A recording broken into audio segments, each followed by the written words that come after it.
the dynasty and the creation of a republican system of government. Scholars, intellectuals, and reforming officials wanted a democratic state with a constitution and elected bodies. They wanted a chance for a more federalized, less centralized system than under the Qing. The gentry, who were now representatives in local assemblies, demanded a greater role in government. They wished, many of them, to capitalize on the opportunities of modern industry that were becoming available to people then. And they resented bitterly the court's decision to sell those privileges, those opportunities to foreign powers instead. Most famously, of course, the opportunities to invest in railroads. Another major force in society around the time of the Xinhai Revolution was, of course, the new army, the reformed army that had been formed in the first decade of the 20th century. In some ways, this was the country's most modern institution. Many of its officers had been educated in Japan, where a military academy system based on the German model had recently been created. The men at the head of the new army saw a weak state. They saw growing disorder and felt it was their duty to try to help to put in place a state that would help to ensure order and to get themselves a more important spot in the national power structure than had been the case under the Qing. And it was only a matter of time before these various forces, intellectuals and the gentry and the scholars and revolutionaries, made common cause. And as everybody knows, on October 10th, 1911, in Wuchang, the uprising began, led by local new army men, and they declared their independence from the court, and one by one, each province declared its independence until on January 1st of 1912, a new government was declared, the government of the Republic of China, Zhonghua Mingguo. Sun Yat-sen, who found out about the revolution riding in a train near Denver, Colorado at the time, hurried back to take his position as the provisional president of the Republic. And on the 12th of February, with a little help from Yuan Shikai, the young Emperor Puyi abdicated, although he was still allowed to live in the palace for another 12 years. And we see a remarkable thing here, a revolution in which the former monarch does not lose his head.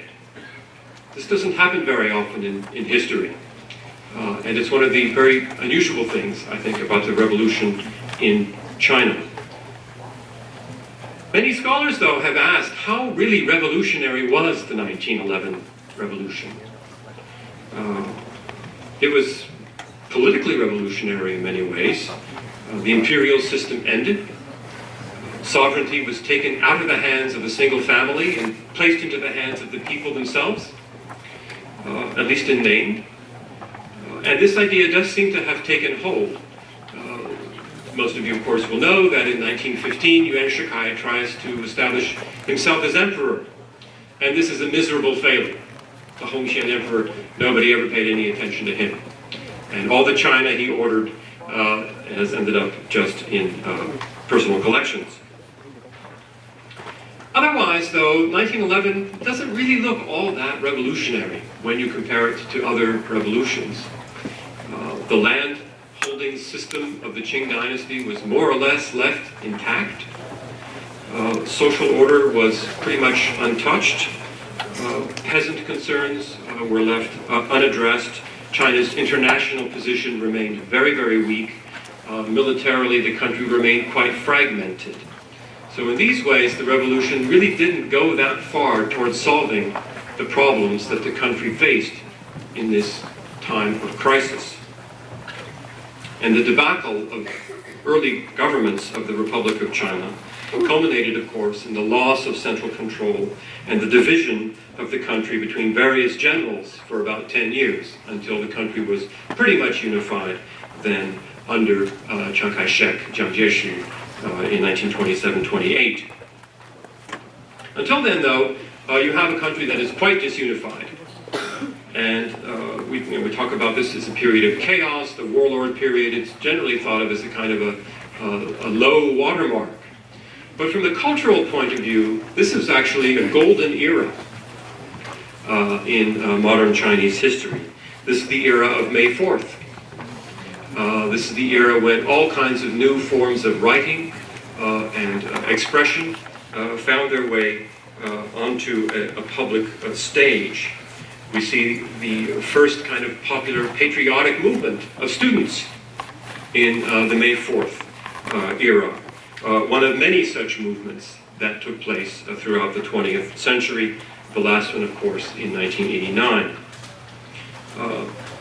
May 4th demonstrated to people how powerful the nation could be if different elements of society were to act together. It manifested the power of civil society. Nationalism, which of course was a major theme in May 4th, was a key aspect of the rethinking of China's modern fate. But an equally vital aspect was rethinking centered around intellectual life and cultural life. Many May 4th intellectuals saw the nation in broader terms, not just politically, but, as I say, culturally. And they believed that China needed more than just new political forms, it needed new cultural forms as well. And they promoted forcefully the idea that China was weak because its culture was backward, not just because its political forms were backward.